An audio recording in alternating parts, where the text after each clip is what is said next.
তুমি কি জানো এমন একটি গাছ আছে যা দেখতে 100 বছরের পুরনো বিশাল গাছের মতো, কিন্তু উচ্চতা মাত্র 1 হাত? এটিই হলো বনসাই। অনেকেই মনে করেন বনসাই একটি আলাদা গাছ, কিন্তু সত্যি হলো বনসাই কোনো গাছের নাম নয়। এটি গাছকে বিশেষভাবে বড় করার নয়, বরং ছোট আকারে সুন্দরভাবে গড়ে তোলার একটি শিল্প। ধরো তোমার কাছে একটি ছোট আম গাছের চারা আছে।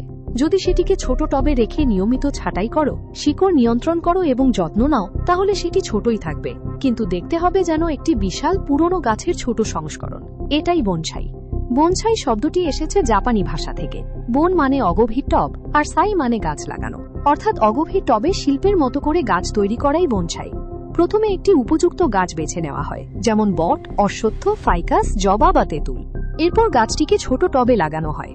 যখন ডাল খুব বড় হয়ে যায় তখন সেগুলো ছেটে দেওয়া হয়, এতে গাছটি আরো ঘন ও সুন্দর হয়। মাঝে মাঝে শিকড়ও একটু ছাঁটাই করা হয়, যাতে গাছটি ছোট টবেই সুস্থভাবে বেঁচে থাকতে পারে।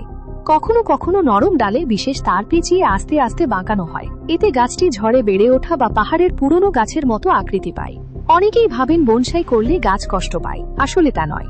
সঠিক নিয়মে করলে গাছ নিয়মিত পানি, সার, রোদ এবং যত্ন পায়। অনেক বনসাই সাধারণ গাছের চেয়েও বেশি দিন বেঁচে থাকে।